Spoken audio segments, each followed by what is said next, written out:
Well, for the second straight week, we've got some Thursday night drama to discuss between a pair of division rivals. What better place to break it down than your one-stop shop for everything NFC West? Welcome into our Week 5 edition of the NFC West Huddle. I'm Ethan McReynolds in Seattle. I'm joined by our expert panel of reporters from around the division, Blake Neiman in Phoenix, Keyshawn Ward in San Francisco, and Ryan Dyrud of the LAFB Network in Los Angeles. Guys, what was that game last night? I mean, the Niners end up beating the Rams in overtime at SoFi Stadium.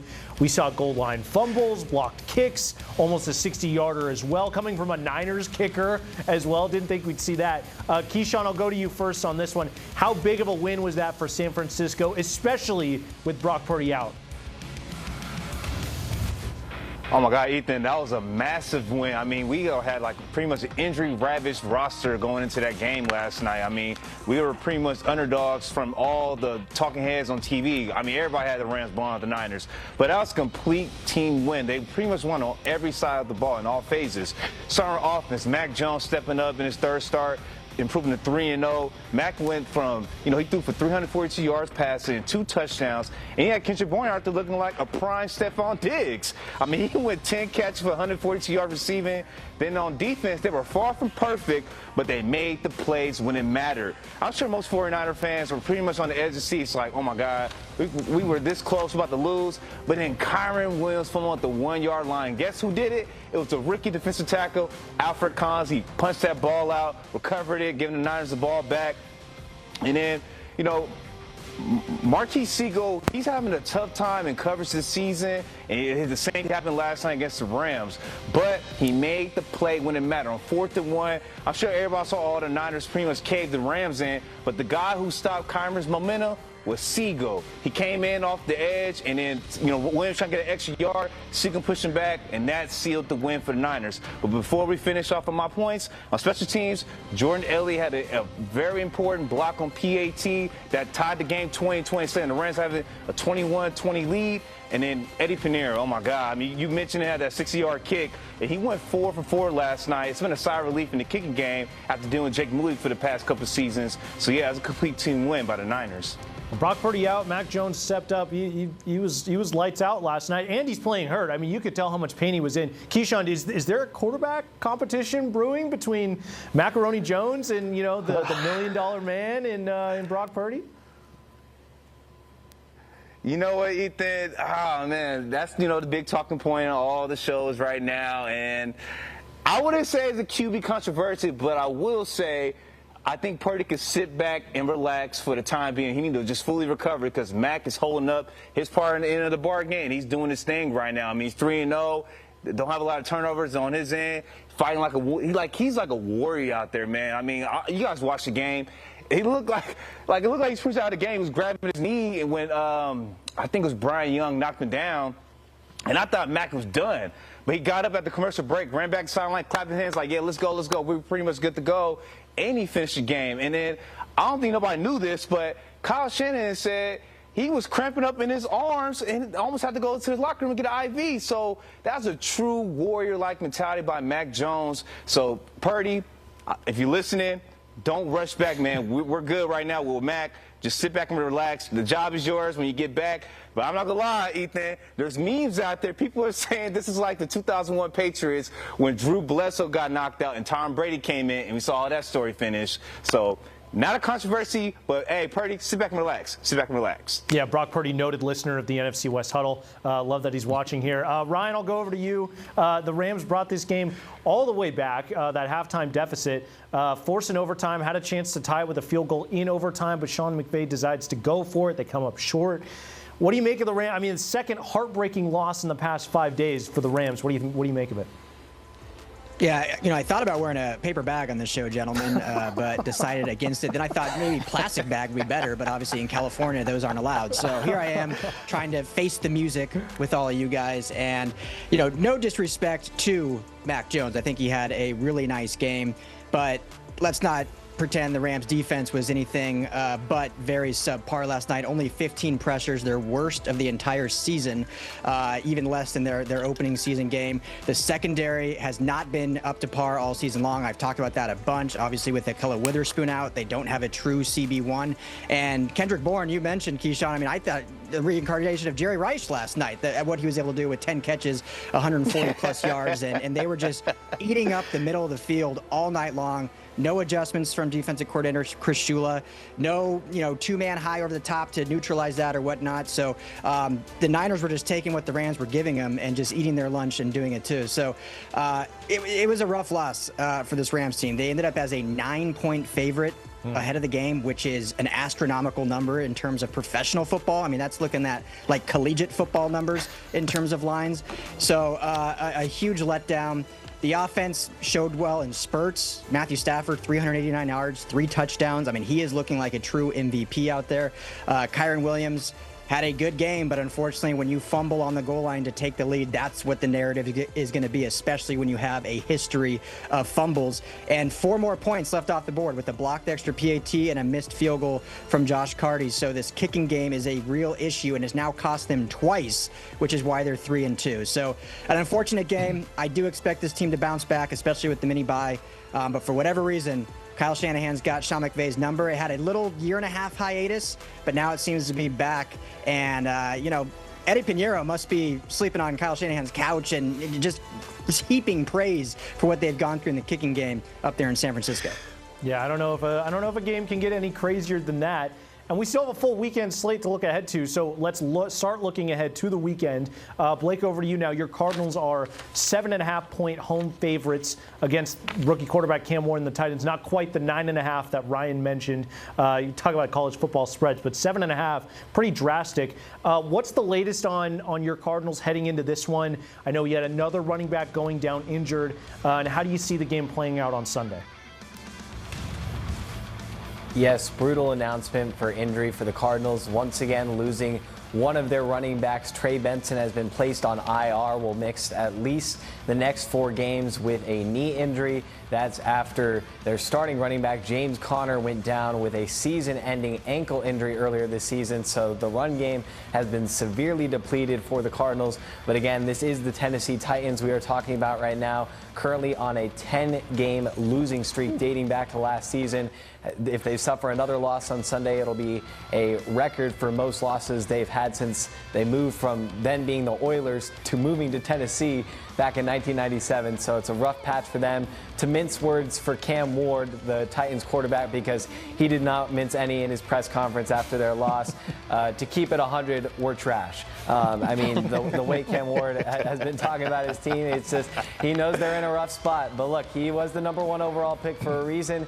In this past year's draft, Kyler Murray was a #1 overall pick at one point for a reason. He's really going to have to step it up, and more so, I think Marvin Harrison Jr., hopefully he can find his confidence once again. That second half, fourth quarter touchdown, it seemed like there was a lot of relief on that one after a brutal first half, as I'm sure you can attest to watching that Thursday night football game against the Seahawks. Marvin Harrison Jr. stopping short on a route, then it got intercepted. Then the guy who intercepted it fumbled the ball. Cardinals got the ball back. And then later on, Marvin Harrison Jr. Was catching the ball, bobbling it, then got broken up, and it got intercepted by the Seahawks. So he's got to figure out things there. Kyler Murray, try and be more efficient, and a lot more pressure is going to be on him, as with the pre-mentioned entries to the run game. Well, as for the Seahawks, they're taking on the 3-1 Tampa Bay Buccaneers. They're 3.5-point favorites at Lumen Field. Blake, you mentioned the parallels between the draft classes. Kyler Murray and Cam Ward, both #1 overall picks. Well, it's the battle of the 2018 draft class in this one. Baker Mayfield, the #1 pick in that draft, versus Sam Darnold, the #3 pick.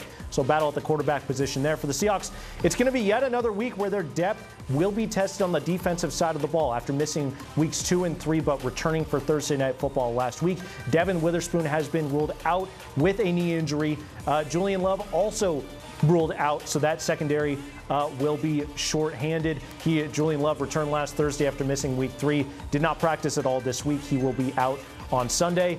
The Seahawks are going to be looking for Darion Kendrick to step up at that cornerback position at nickel for Spoon, as he has all season so far. A couple of interceptions for him, and Ty Okada will likely start in Julian Love's place as he is out on Sunday.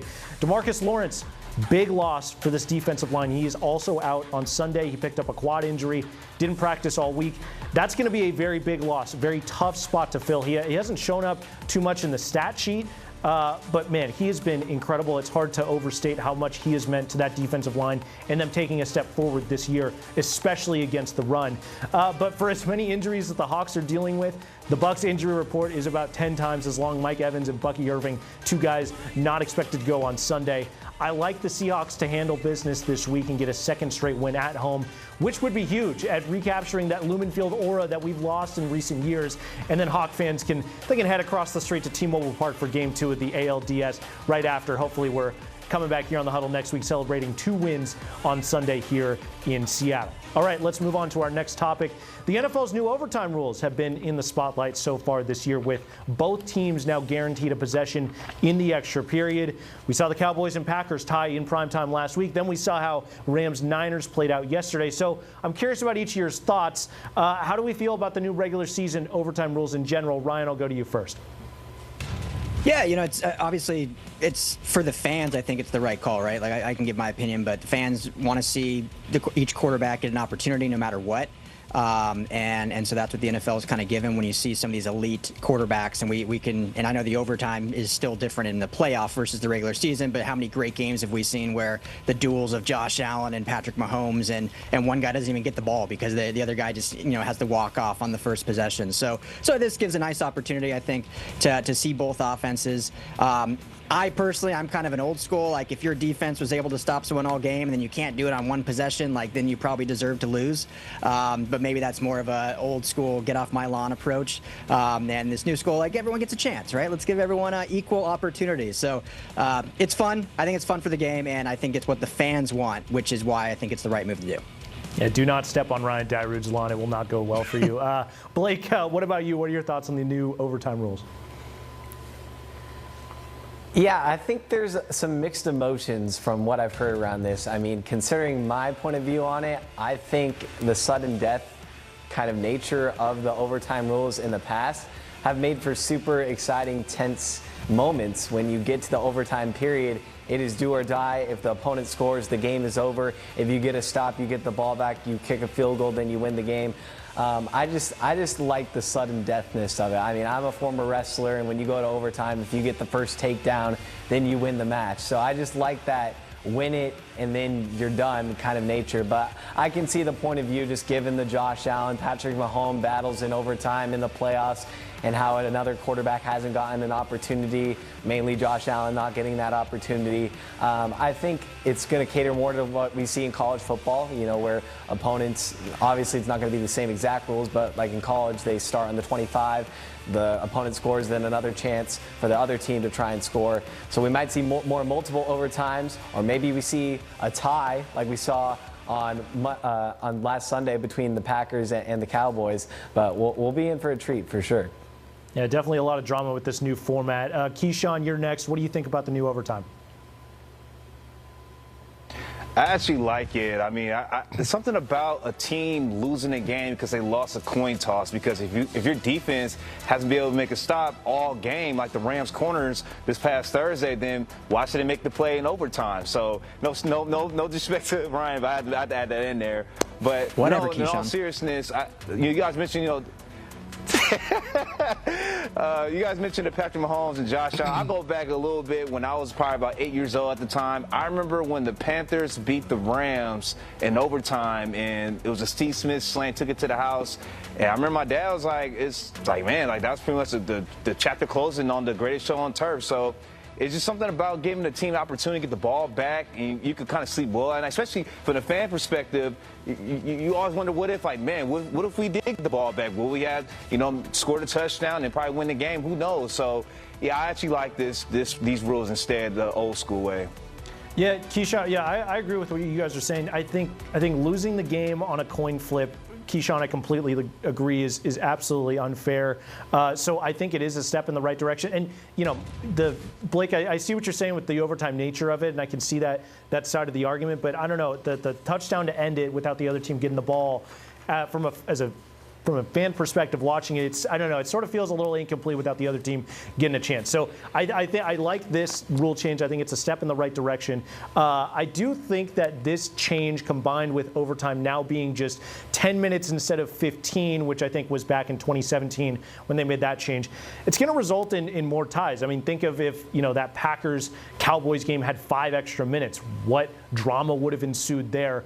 Not really a fan of ties in football. Nothing against soccer at all. I'm actually a huge soccer fan. Don't mind ties in general. In football, I think it makes the standings all ugly. I wish I had a better reason. I don't really have one. My idea for overtime, though, to make it a little better for me personally, I love allowing each team a possession like they have it now. But if it's still tied after that, Blake, you mentioned college football style. I say we go college football style. Possessions at the 20, going for 2 is mandatory from the jump because both teams already had a possession. And then maybe after 2 rounds of those, we're still tied. Then we can end in a tie. We don't get to the ties as quickly. I think it'd be very unlikely for it to go deep enough to get there. And then, you talk about player safety. I know that's why we end in ties in football in the regular season. I don't think it would get deep enough to where it would start drastically impacting player safety. And then you also avoid the ties. I think it just makes for an incredibly dramatic ending. College football is just highly entertaining with that overtime system. So, not sure the NFL would ever consider something like that using an idea from college football. But, for me personally, that's what I'd like to see the NFL do, the direction they would go. All right, let's go to our final topic for today's episode. The Philadelphia Eagles own the NFC's best record at 4-0. Not really too surprising, the former Super Bowl champs just last season. Other than Philly, though, who would you put as the next best team in the conference? Or is there a team you think is better than the Eagles right now? Blake, you're first. Who are you picking and why? This may be controversial right now, and just based on that we were just talking about ties and they tied the Cowboys, but I think the Green Bay Packers are looking really strong to start the year. The way they came out against the Lions with Micah Parsons really creating havoc in the backfield, I think Jordan Love has looked the best he's looked to start a season in his entire career. I think he's finally matured in that starting quarterback caliber role. I think they pieced things together. They're healthy again. I don't know. I just have a feeling about the Green Bay Packers that this year seems like a year they can contend, especially within their own division, with the way they showed out against the Lions. Yeah, they definitely had that hot start, and then that shocking loss to the Browns, and that result against the Cowboys. So, but they do have a lot of the pieces, and Micah Parsons a big add over there. Keyshawn, over to you. Who is the best team in the NFC outside of the Eagles? Well, Blake, I got to disagree because I actually think it's going to be the Detroit Lions. Right. Yes, the Packers were able to beat them in Week 1, but I still think that the Lions were kind of getting adjusted to their new coordinators, and I just think that the Lions have arguably the best roster in the entire NFL. But, when it comes to health, I want to say the Niners, but, man, it's like the injury report gets lengthy week by week because we actually have a cupcake schedule. We should stack a lot of wins, but the problem is who's going to be there and ready to go at the end of the season? So I can't pick the Niners, so I got to go with the Lions. But a wild card, my dark horse in the race, I'm going to say the Tampa Bay Buccaneers. If they are fully healthy at the end of the season, watch out for them Bucs. Well, we'll check in next week. They were my second choice. We'll check in next week after the Seahawks give them a dish of humble pie. We'll see what happens on Sunday. Ryan Dyrud of LAFB Network, you're up next. Who are you taking in the NFC? Yeah, we'll just let Keyshawn list the entire NFC, so there's no one else for us to talk about now, since he just listed 3 of the top teams outside the Eagles. I'll be quick. I think number 1 is the Detroit Lions. I like when I base power rankings, I base it on a week-to-week basis. I know everyone has a different system. And since that Week 1 loss to the Packers, the Lions have absolutely dominated basically every team. They're deep on offense. Their defense, when healthy, now that they have some of those guys back that were out last year, I think has really improved. So to me, it is the Lions. I do like the Tampa Bay Buccaneers as well, but because I just said week-to-week, them missing Mike Evans and Bucky Irvin is a huge loss for them. And I know our good friend's not here talking fantasy, but of course those 2 guys are on my fantasy team, so we'll see how we fare this week with both Evans and Irving out. But yeah, I would go Lions 1, Tampa Bay when healthy a close 2, and I'll let you talk about your Seahawks, Ethan. Oh, yeah. Thank you, Ryan. I appreciate it. Well, yeah, so my pick, I do have to agree. I was going to go with the Lions. You guys already laid out all the reasons. Perfect. But the roster is incredible. And then on top of that, you add Aiden Hutchinson back healthy now this year. I was really skeptical of them coming into the season losing Ben Johnson. I did not think the offense was going to be as electric as it was last year, as explosive. But that they've clearly proved me wrong. They are right in that Super Bowl contender mix. They are my pick behind the Eagles. But if we were to fast forward a few weeks, guys, not to be biased, but I would not be surprised at all if the Seahawks enter this conversation as being up there with the best teams in the NFC. Sam Darnold looks like the guy that won 14 games last year. This defense is absolutely elite. And the special teams, it's one of the best units in the league. Keyshawn, you talked about the Niners winning all 3 phases against the Rams. The Seahawks have all 3 phases, and they've shown that throughout the first 4 games of this regular season. The Seahawks squad is a complete football team. I'm excited to see them take on a quality opponent in the Bucs this weekend. The Saints and Steelers, maybe not the. I mean, the Steelers are 3-1, but that Saints win, how much can you take away from that? The Cardinals won a little bit, Thursday Night Football, how much is that a real representation of what your football team looks like? But they were able to get a win, which shows a lot of grit. I'm excited to see them take on a good Bucs team. Keyshawn, you're going to put them as a sleeper, as a Super Bowl contender. If they can win that one, and then next week they take on an improved Jacksonville team on the road, they're 3-1. Their defense is looking good. If the Hawks can win both games and sit at 5-1 after that, which I personally think they will, they absolutely need to be in this conversation as well. All right, that's going to do it for this edition of the NFC West Huddle. Always a lot of fun with you guys. We appreciate it. Thank you to our incredible panel for joining the show this week. Head over to LAFBnetwork.com for Ryan's awesome continuous coverage of the LA Rams. And be sure to check out everyone else's content on our respective Fox websites. Thanks for watching, and we'll see you next week.